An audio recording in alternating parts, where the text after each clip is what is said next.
Passion. Do you have something that you are super passionate about? So passionate about that you are willing to go after it, even if you don't make as much as you think you should make, or really to give all of yourself to it? Well, I'm going to have a conversation with our guest today about passion, and I think you're going to resonate with it. Let's go. Welcome to the Monetize Your Ministry Podcast.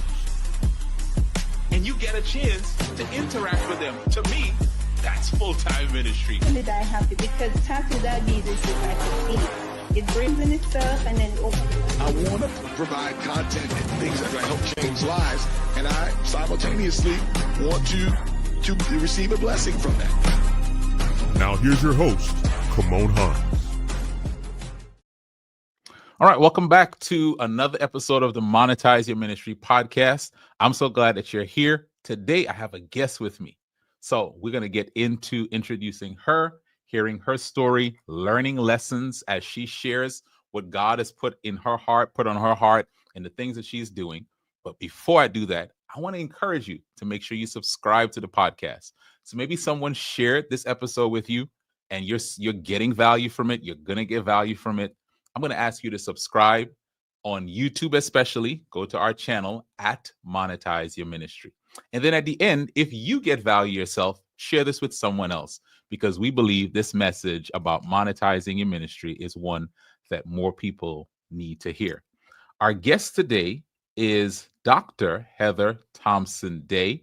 And I'm going to read a little bit of her bio. If I read all of her bio, it would take up the whole episode. So Dr. Heather Thompson Day is an interdenominational speaker, a best-selling author, a contributor for Religion News Service, Christianity Today, Newsweek, and the Barna Group. Heather was a communication professor for 13 years, teaching both graduate and undergraduate students in public speaking.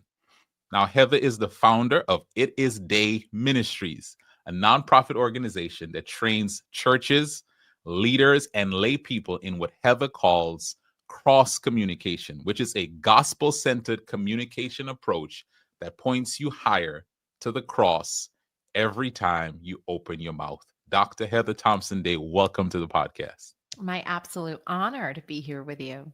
I'm so glad that we were able to find this time. The last time we were talking before, as we were getting ready, we had a conversation 4 years ago, and a lot has changed in 4 years' time. A lot has changed in our world. A lot has changed in our lives. But I'm glad that we were able to catch up today on this episode.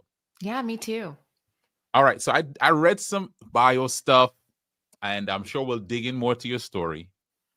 Successes and books, and that's probably why I've written 9 of them, right? And oftentimes it is never enough. So that's why the Christianity is super important to me, because it's only like, it is not my natural instinct or experience to feel like I am enough or to feel like I have a ton of value.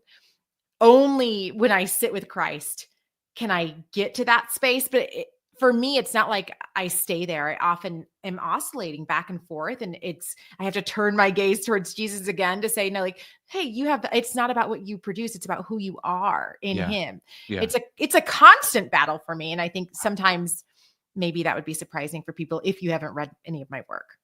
You know, you came out swinging with that answer, right? Like, did I? I didn't mean to. I'm sorry. No, but I'll tell you why I like that answer is because now this might sound weird to you, but you may be someone that other people look at online and say, wow, I wish I was as far ahead as she is. I know it is. Right? Like, I haven't read a book. She has 9, right? Right.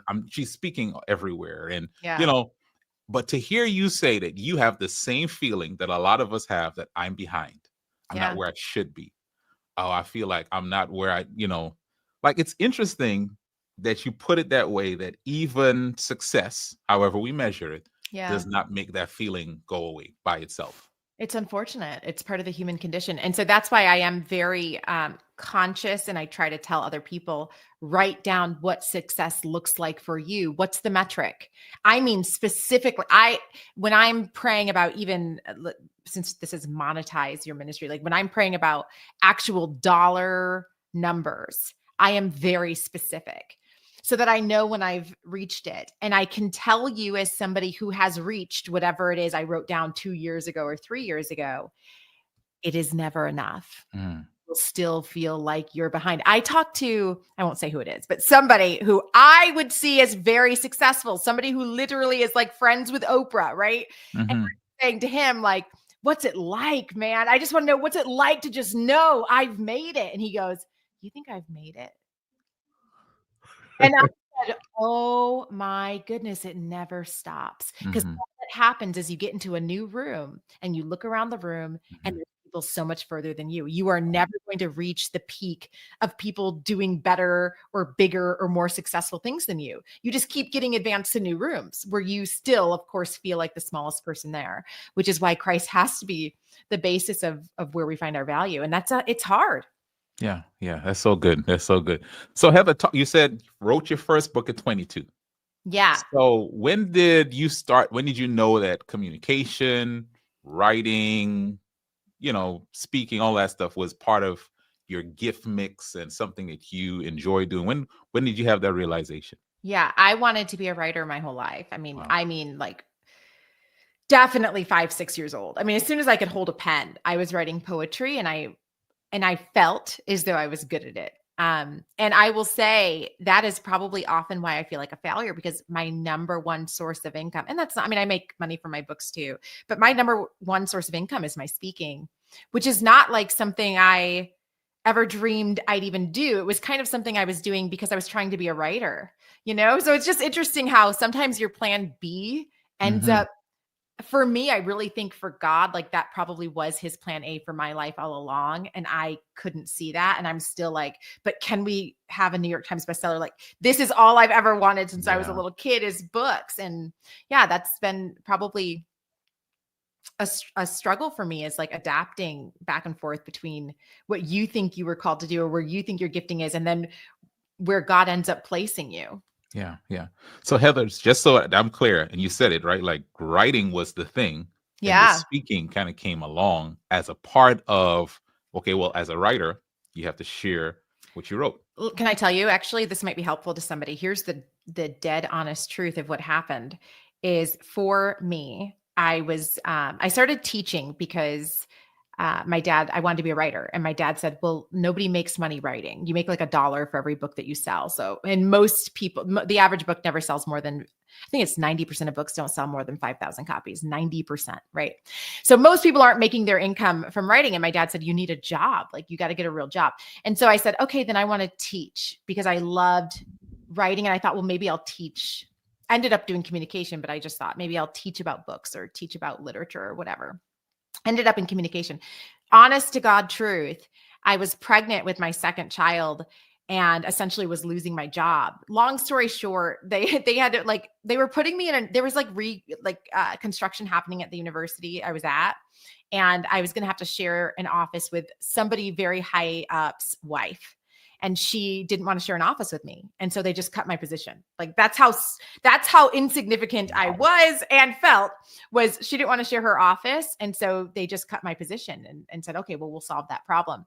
And so I didn't have any money, and I was pregnant with my second kid. And my mom said to me, why don't you try? You just had Hook, Line, and Sinker come out at that time, my first book.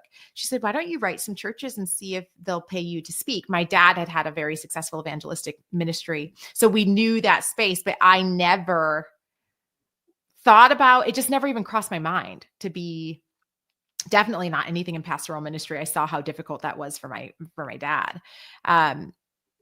Just never thought of myself as a speaker. And it's so funny, because had I not lost that job and not been in financial ruin, my entire life today would look differently. Wow. So one of the best things that ever happened to me was this guy's wife didn't want to share her office, because it changed my whole life. Yeah. Our guest today is Dr. Heather Thompson Day. And Heather, as you share that story, how many people can identify, right? Like, the thing that you think is the worst thing to possibly happen to you actually propels you to like the best thing that ever happened to you. Yeah. The same spirit that leads Jesus into ministry leads him into the desert, right? You will go. And I would just say, if you actually have a ministry, you better get ready to spend some time in the desert. I don't think you can even handle light without learning how to navigate darkness. And so it's a pattern that I think God will take all of us through. If Jesus himself went through it, you better get ready to go through some desert seasons of your life as well. It is just part of the deal. Yeah. So I'd love to talk about your journey as a college professor, because one of the things that I saw as I follow you online, right, is you found a way to navigate, like in your space as a professor, you were definitely ministering to students. You would talk Oh, about yeah. stories of students who were going through difficulties, and because of your position and just your empathy, right, you were able to meet them at a place that maybe other professors wouldn't have seen. Kind of talk to us about that, because I think some people, maybe working a job, they Yeah. may not see the ministry impact of the job that they're doing. Yeah, I believe in the priesthood of all believers. And for me, like God is just like faith, God, spirituality, it is who I am. I mean, when all is stripped away, that is all that's left. And so it's not even a question. It's just, that is like, Heather, are you breathing in your classroom? Of course, I'm going to share with people what I've experienced, because as I told you, I have lived most of my life from a place of, I'm not saying it's true. I'm saying in my internal schema, feeling deficit. And only through the grace of God am I able to like keep going. And so I am very aware of the gift that the treasure that's in this clay jar. And so whenever I see somebody else who I think would benefit from that, which is everybody, right? And especially 18, 19-year-old kids, I can't help but be who I am, right? And only if people are attracted to that would they want to lean in to a professor like me. And not everybody does, you know?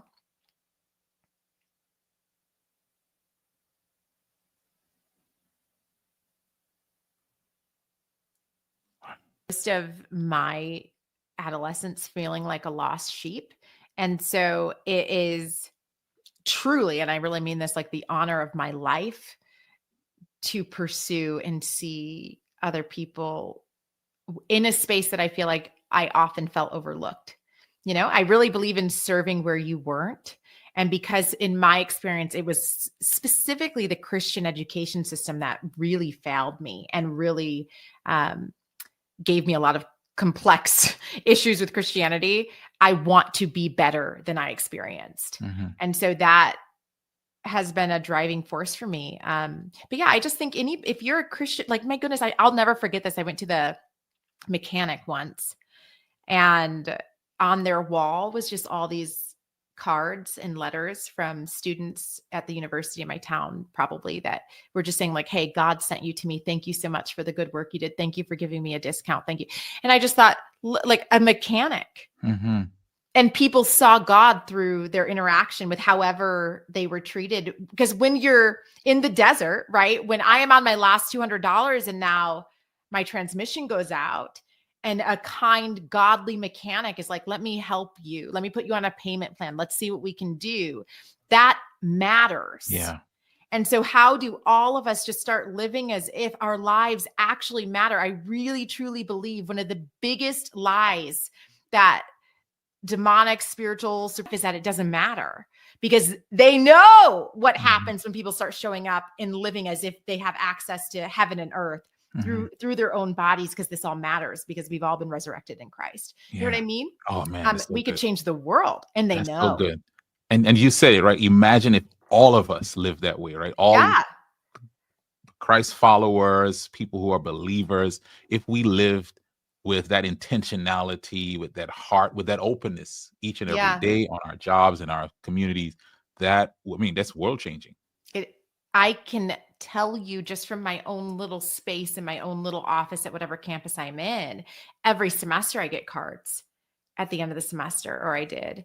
And it's like, these are 18-year-old. This is not the population of people that like circle back.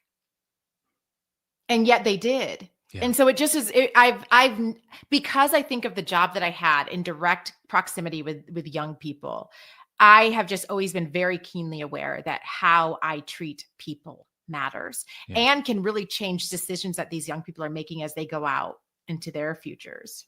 Yeah, that's so good. So Heather, you let's talk about a writer. I mean, talk about being a writer. What's that like? For some of us who we write, but how do you 9 books? So like, what's your what's your routine for writing? How does it come to you? How does this stuff get into your mind? Yeah. For And then onto paper. me, for me, running is a very key part. Well, I'll tell you, several things happened before I ever sit down and start writing. And one is running. And then the other one is reading. I read at least, I would say on average, about 30 books a year. And so when you're taking in that type of content of all these people that have studied something, I mean, because by the time I spent 2 years writing my last book, right? A researcher might spend 5-10 years writing a book. I get to, in the span of 7 or 8 hours on Audible, listen to a book that you spent 5 to 8 years putting together. What a cheat code that is already. So I take in so much information all the time that writing becomes a lot easier because there's just so much there, you know what I mean, that I've already read. I read a ton, and then I go running every single day. That's just super important to me for like how my brain tends to process and feel God so much more when I'm like out in nature and moving my own body. And then like every now and then good ideas will just come to me, or like in conversation with somebody. So the book that I have coming out in April is called What If I'm Wrong? And that title, I was texting my mom. I was struggling internally with all these things that I thought were true about God that didn't feel true anymore. As my dad was diagnosed with Alzheimer's, who I told you was like he was an evangelist. He was my spiritual person. And I was in like nursing home care. It can be up to $10,000 a month. Like I just watched my dad give this could make me cry, and I hope I don't, but I had watched my dad give his entire life to ministry, and we didn't have enough money to afford nursing home care. And that didn't feel right to me or fair. And so I was saying to my mother, the only person who I felt like I could be honest about this with, I said, I just feel like this isn't fair. I feel like God, I don't get it. Like he's not fair. And I said, I watched Dad give his entire life to ministry, and what does he have to show for it? And my mom said, I think he has you to show for it. So I think you're wrong. And I literally, I knew the second she said, I think you're wrong. I said, what if I'm wrong? Like, how are we looking at our lives and we are so sure that this doesn't matter, or we are so sure that this isn't going to work, or we are so sure that God has failed us, but we're looking at it wrong, because sometimes it's not even about me, right? Sometimes it's like, how do I know, Kymone, that I'm not living in the prayers that my great-great-grandmother prayed, that she couldn't see enacted, but God remembered. And so at the right space, at the right time, right? Like, how do I know my great-great-great-grandmother didn't desperately want to be a writer and have books and journals littered together of words?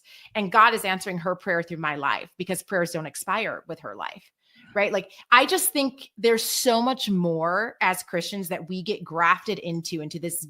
We know that through scripture, like this giant family story that is so much bigger than your singular life, that sometimes we look at things and we think God failed us, but we can't see it all. So yeah, anyway, as far as where do things come from? Sometimes it's conversations with people. Sometimes it's on a run. Like I just say, like, I know it when I hear it, either in my own thoughts or in a conversation with somebody. Sorry, I'm stuck on what you just said there, because as you're saying it, and those of you who follow this podcast, this is like one of those moments, right? So what you're saying is sometimes I'm only looking at things through too small of a lens and too short of a time span. Yeah. And if I were to widen my lens and expand my time frame, I may realize I'm wrong about a whole lot of how things are supposed to be. I can tell you, and my dad has Alzheimer's now, so he does not even understand some of the opportunities that I have. Like, he doesn't understand any of it. He barely knows my name at this point. But I know, and I can't wait to go to heaven and have these conversations, because I know if I could have talked to my dad 20 years ago and shared with him some of the things that I get to experience, he would have said, oh my God, like, that's what I prayed. You know, and it's like, and we had talked earlier about your daughter. Like, I just think as people, we don't understand that it's not just about us. There's a whole network of prayers that have been prayed before us. And I just think God is constantly working towards our good. And we're going to go to heaven and find out how all of our different lives met in this large, chaotic story, right? And how God was so much more faithful to us than we even understood as we were living it. My dad, absolutely. I mean, I know I feel like this when I look at things over his life. I think he probably feels as though he failed in a lot of the dreams that he had. And I am telling you, I am living in those dreams and he has no idea. And I can't wait to tell him, and hopefully my daughter will go further than me or whatever it is. Like for some people, maybe it's med school. For my family, it was ministry, but whatever it is for you, Taylor Swift's grandmother was like an opera singer. Did she have any idea that her granddaughter would become Taylor Swift? Right. Yeah. Right. Jim Carrey's dad had always wanted to be a comedian and he couldn't because he felt like it was an unsafe job to pick. And now look at Jim. Like we just don't realize how our lives actually don't end with us. But I think God is very aware. Yeah. Prayers don't expire. That somebody write that down. Yeah. That post that is so powerful. Heather, you made I will call it a big step recently, right? I did. Stepping away from working at the university, going full-time in your ministry. Kind of talk to us about that process and any wrestling that happened. Or was it just like, this is easy, I should do it? Nothing's easy, right? Life is so hard. So much wrestling went into that. And I'll tell you the advice I got. It was from Lana Silk. She's the CEO of Transform Iran. And she said that a pastor had told her, if you feel like God is calling you into something, look for these 3 R's: romance, revelation, and reality. And the pastor had told her, if you see at least 2 of these 3 R's, that's when you know you're supposed to go. So romance is my heart feels romantic about this idea. So in my situation, I felt like I was supposed to quit my job and go into full-time ministry. And I can tell you, because I just wrote about this morning, which is weird that we're having this conversation. When I looked at my bank account, I said, there's absolutely no way I can do something like this, Lord. Like that would be people that have bank accounts that look like this do not quit their jobs. Yeah. Like that would be a very foolish thing for me to do. Okay. But I felt romance. I felt romantic about it, but I didn't know how it would work out. The second R, revelation. There's some type of supernatural thing where God, maybe it's in a dream, or maybe you just really feel the Holy Spirit talking often just feels like a download of a thought that I don't think was mine, right? I've never heard an external voice, a very deeply internal, like something I know that I did not know before. So that would be revelation, where you feel that. And I did have that where I felt you're supposed to, what kept coming to me was this phrase, one row to hoe. You have to have one row to hoe. And then the third one was reality. Where in my reality is that possible? So for me, my reality was not matching because I had no money in my bank account. So how was I going to quit my job? Well, in my situation, this is kind of a long story, but good story. Oh boy, you have no idea how good. What is the short way that I can say this? God matched the reality. I had been feeling something for over a year before I actually did it. And then he provided the safety net that would be needed in order for me to do it. Actually, things got really bad first. Can I say that to you? Like my podcast that was a whole other stream of income for me. My executive producer had to take a leave of absence due to a health issue. And so losing that income it was just like everything felt like it was falling down at one time. But I think God he's just so funny. Like God loves impossible, unlikely, improbable situations because it's the only way that you didn't do this. Yeah. You couldn't have done this. And God provided, long story short, he sent a donor for me out of nowhere that had at first ended up following me on Twitter, like just in a totally impossible, unlikely, improbable situation, who happened to be like a multi-millionaire. And she said, I want to support you. I feel like you're supposed to focus full-time on ministry, and I want to make a donation to allow you to do that.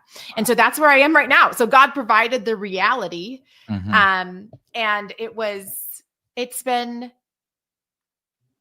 It has been, you would think that I would feel it. This is the problem with being a human being, is you would think that I'd be like, well, now I know God has this plan for me. And I still struggle. I'm still like, are you sure, Lord? Like, did we change our minds? How are we doing this? I don't know most months, but this has been a beautiful time for me to like fully be. Are you a pastor? Yeah, I am. Okay, so for you, you've already been living this, but for The thing me is, the the interesting, I left pastoral ministry to step out and do this ministry. Okay. So okay. I can relate. So you've been doing this too, though, where you just get to like fully be in this passion and fully with God. It is so, I feel bad for like other people that have to do other stuff, because I am like hanging out with God all day long. Yeah. Just, I hope, wrestling and growing and learning. And it's been truly a gift. Even if this doesn't work out and I have to go back, it's like, this time is a gift. That's it. And I think if I could tell people, sorry, just to piggyback on No, this, please. if I could tell people anything who wrestle with, what if I follow what God is telling me and it doesn't work out? I'm going to have to go back and it's going to be, and it's like, yeah, but you actually get to see what it's like, even if for a period of time, what that thing God is calling you into, that experience, what it's like for that time. And what if it does work? Right? Yeah. And here's what, like, I would say this to somebody too. My podcast, I did not try to do that podcast. I had written down the idea, because I do these things. I'll write things down and then I pray and say, God, if this is you, will you open the door? My podcast, my executive producer, Ed Gilbreth, ended up a year later. So I'd been praying this for a year later, contacted me from Christianity Today and said, if you were going to have a podcast, what would it be? And I knew that was our first call. And I knew exactly, because I had been praying over this concept for a year. And then 4 years later, we ended that show. Right. Like, and I could say, and I did, I'm not going to lie. Like, there were times I felt like a failure at that, but now I'm like, no, it was fulfilled. I did what God had asked me to do. And then there are things that a really great book everybody should read is Necessary Endings. Necessary Endings by Henry Cloud. There are necessary endings. Summer gives way to winter. It doesn't mean summer failed. It means it's done. Right. And God's going to plant new seeds in a new season for a new thing. And so that's why this faith walk is it is always going to be difficult if you don't fully know who God is and that voice leading you along the way that you can be grounded in, you know, because he's going to tell you to let go of things you think are really working, or, let go of things that aren't working. And that's difficult too, when I don't know what else is coming. Yeah.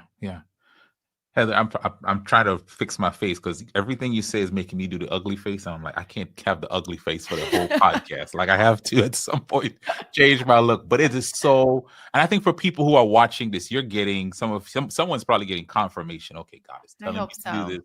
And I'm wrestling with this, and I'm look for the 3 R's. Look for at least 2 of those 3: romance, revelation, and reality. I love it. Yeah. So you speak to a lot of, I'll say this, and then you can correct me. You speak to a lot of Christian audiences. Yeah. Okay. So for some of us, that may be God's calling for us. But talk to us about, like, what's that process like? And since this is the Monetize Your Ministry podcast, is that a struggle in terms of the monetization side of it? So in the beginning, it was more so. So Jose Rojas, who is my mentor, he just called me today. Actually, he was driving through the area. One of the best pieces of advice he gave me 4 years ago was assume the role. Wherever you think God is going to have you in 10 years, you don't become that person then. You make decisions today as if that is who you are. And so for me, one of those things, when I thought about, okay, if God blesses my ministry, if God blesses my books, what would this look like for me in 10 years? One of the things for me that I came up with was, well, I don't want to be somebody who's not home with my kids. And so I just made a decision before that point, before 4 years or 5 years ago, every call I got, I felt like I had to take, because I wasn't sure if this would be the one, right? That like gave me exposure or gave you a viral moment or did something that gave word of mouth to the right person that now you're financially stable. And then I just decided I can't do this anymore, because 10 years from now, if I'm not picky about what I'm doing right now, 10 years from now, I'm not going to know how to start picking then. And so I just said, okay, what for my family, I can go twice a month. That's the deal that me, my husband, and my kids even don't like that, to be quite honest. But so that's what we can live with, is going twice a month. And so that changed the way I did my pricing, because if I get personally probably about 5 to 6 invitations a month, and I can only take 2 of them. And so part of that is financial. Now, unless it's online, like anything that's in my local community, I'll go. I'll do things for free if I can drive there and be there. I'll do things for free if I'm on Zoom. That doesn't bother me at all. But as far as me getting on a plane and leaving my kids, I just don't do it anymore unless I'm making an income that can then pay for my wages, right, for that month. And then also I have 2 part-time employees that I'm paying for. How am I paying for them? Right. So that, not living out of scarcity and starting to just say like, hey, it's okay if people say no, they don't want me then. Like they can't, that's fine. And I have a list of people I can recommend to you that may be more cost effective. I get it. Like we all have a budget. I get it. And so let me recommend what a great opportunity for me to then recommend a speaker who maybe isn't getting so many calls and saying, hey, go out there and let's see what happens. It's a gift, I think, always around. That's such a good point. And I think even in you not being able to say yes to a particular opportunity, there's still ministry in that, where you are able to recommend someone else. But just know people will talk about you. Okay. That's a good point. Especially in ministry, right? Yeah. If there's a dollar sign attached to it, people will misunderstand you. And that's why I'm saying you have to know who you are. One thing I know is that my heart is right before the Lord. I know that because I lay it before him every single morning. So that makes it easier when I hear people say, oh, well, she's just in it for the money, or, oh, she wouldn't come to us because of this. That's okay. You can think about me, whatever you want to think about me, because I know who I am. Yeah. I'm just saying that to people because it's going to hurt at first, but you'll learn. You got to know who you are. Yeah. And it's like when she was first starting, she came. Right. She came for, price, and she got this contract, and I got to talk to her assistant. And people get, and I'd be curious your experience, because I wonder if it's different for women than it is men. I feel as though we expect and we allow things from men but when a woman does it, it's like she has a big head. She thinks she's sure. And I can agree with that. I think it is so much easier for us to label women in that way and to say, who does she think she is? Yes. Right. And of course we have all these things, but I think, and because of my work and the work I help other people, I see it. People talk about, he had a price. Yeah. What is this? Right. The gospel's free. Like, that's fine. But as you just mentioned, I have to leave my family. Yeah. I have other expenses. And I think there's a whole lot of, and we talk about this on this podcast, a whole lot of misnomer about if you put a price tag on your service and sharing, that people they mistake that. So I think it happens for both, but I would agree with you. It's so much easier for us to label women. Yeah. So I would say if anybody is listening that is having problems with that, figure out what are you doing that is, it's not like a job, right? Like, are you serving your local church for free? What are you doing that is you just giving of your time? And figure out what that is so that you can be comfortable when people say whatever they want to say about you. No, I know where I'm giving of my time because I know that it's the Lord's. Yeah. Yeah. Now, before we got on here, you did say your next book is coming out. And you gave us a preview about that. It's coming out. You said April of next year? April. What if I'm wrong? April 2025. But you said, what if we talked about it, and I might say it wrong, but it's okay. Ministry, what if it's not producing the money, right? Oh, Yeah, just kind of talk to us about that, because I don't typically have that conversation on here, because this is monetized. We want you to make money. But talk to us about how you keep going when the funds aren't coming in and the sales aren't coming in and the income isn't coming. And I think anybody in this line of work is going to have I have months where I have way more than I could have ever thought. And then I have, and praise God, because that's got to get me through the months where nothing is coming in. So that's normal. I just want to say there's always going to be months, even I think if you're quote unquote successful at this, there's going to be times where you better have a savings to get you through the dark times, because there will be times where just nothing. I mean, look what happened with COVID. We all had to pivot and figure things out. But I'll say this. So the reason I started my newsletter, which I do a weekly newsletter, it's called Friday Night Light. I send it out every single Friday night. So good. Do you read it? I'm so happy. I send it every Friday night at 7 p.m. Eastern Standard. And I do that. Actually, I pay to do it. I pay my own money to get in people's inboxes. And I do it for free. And the reason I started doing that was because I had this moment where I thought, what if it's just so hard being a writer? Because it's like, well, if my book doesn't sell, then they're not going to give me a deal. The publishing company, they want to make their money back. So they're not going to give me a deal next time. And I just had this moment where I had to say to the Lord, what if I never get another book deal? And I decided, my dream isn't to write books. Like, that isn't actually my dream. My dream is to be a writer. I want to impact people with my words, because I love sitting down and laboring and praying through and writing, what message do you have for me, Lord, to share, to encourage somebody else? And I realized I don't need a publisher to do that. And I don't need an agent to do that. And I don't need a PR department. I am going to just it started with a text message. I'm going to start sending a text message to people every Friday night to encourage them. And then that text message, it got too big. And so then I had to move it to the email service. And that's what I'm doing now. But I just decided, if I never publish a book, nobody can take from me what I know that I am. And I am a writer. Right. And so that is my smallest community. We have I think 6,000 people in that email list. And I lose money on it, but it's my passion. And by the way, the word passion means to suffer. Passion is not what we do because we're getting affirmation and book deals and sales. Passion is what we are willing to keep doing despite not having any of those things. I was just reading I just finished 2 Corinthians today. And then 2 Corinthians 11, when Paul is talking about his ministry, all he talks about is hardship. Yeah. I mean, he's talking about being beaten, right? And shipwrecked and suffering. And he says, and I was so hungry, we didn't know when we would eat. And that's how Paul describes that's how Paul sees his ministry. And then he says at the end of that, but if my strength is made perfect.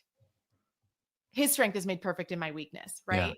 Yeah. So when we describe our successful ministry, we are talking about downloads and numbers and book sales and deals. And when Paul describes it, he describes enduring great suffering. And so I would say, do not think that it means God is not with. I'm telling you, as somebody who watched my dad be the most faithful, God-fearing man I have ever seen. He was just an incredible person. And God never blessed him financially. Definitely blessed him with the fruits of the Spirit. Definitely blessed him in ways heaven would see, not in ways that earth would see. And there are so many people that are where they are because of their strength, not God's. Right. And what we need to do as anybody in ministry is to learn how to be in God's strength at all times. Right. When I combine my gifts and my talents with who God is, that's when I'm really in ministry. And so that's not a number. Right. Yeah. That's so good. That is so good. What I do, what God has called me to do, even if didn't get another sale. Yep. Didn't get invited, didn't get what, I still do it. And I think that's the essence of, if you find your ministry, you would do it even if you didn't get rewarded on the other side of it. Yeah. And that doesn't mean you're not figuring out what's plan B, what's plan C. How am I going to pay? Because this is a real world. I have to pay my bills, right? Yeah. But what would I do for free? I think that's your passion. What would I suffer for? That's literally what passion means. And that's what each of us has to figure out. And when you are in that space, that's somebody the devil's really afraid of, because you can't discourage that type of person. Yeah. And you can't, because what do you mean? I'm already suffering. Yeah. You can't stop this at that point. Yeah. Heather, this has been so good. I can keep going. Glad. So now I want to ask you two questions. The first one is, so writing, speaking, what's the coolest experience, maybe the coolest door open person you met through this whole thing? Oh. I know, that's so tough. So if I was to turn my camera, I would show you, I have a jacket on my wall that was sent to me by Beth Moore. Beth Moore is a fantastic Christian teacher, Bible teacher. And why she specifically matters to me is because Beth, like, actually, she helps people, women specifically, actually understand the Bible that they're reading. Mm-hmm. And that, for me as a writer, that's like my dream, is to really get into like Bible study type work, but in an accessible way for for the mom that pulls her car over. Sometimes I get frustrated with the church, and I just remember Jose Rojas said to me one day, he was like, here's the thing. I know that when a single mom is at her last $2 and she pulls her car over to the side of the road, she's going to pull into a church. And that's why he was like, I'll never give up on it. And I have to keep going there, and I have to keep building up the saints of the church, because for somebody at the end of the rope, that's where they're going. Yeah. Right. And so I want to write Bible studies that person who pulled her car over could understand. And that's where like my background in communication, I think, comes in to help make things that would be complicated at least a little bit more accessible. Anyway, Beth Moore, wonderful woman, and has been a gift to me in my ministry and given me things that I get to put up on my wall just to remind me of how far I've come and people that God has sent along my path. So I would say her. Nice. I'll slip another question in. So if you were to say who God has called you to serve, to minister, to reach, what would you say to people? Like, Yeah. People depleted, discouraged, in doubt, and giving up hope. That is who I have a tattoo, much to my mother's dismay. I actually just got, wait, can you see it? Okay. Yep. It says endure. Hold on. Let me do this so everyone can see. Oops, did the wrong person. Sorry. That was the wrong person. Let me do this. There we go. All right, there it is. It says endure. And I just got that actually at my 37th birthday. But that, and the reason is Jose Rojas. He said to me, why are you here? He meant like on the planet. Why are you here? What is it uniquely that God has called you to do? And I knew I'm here to help people endure, because that's the only thing I know. I know how to keep walking my block in prayer. I know how to like feel like I'm done. I quit. I'm not doing this anymore. And wake up the next morning and say, okay, God, give me the strength to do this one more day.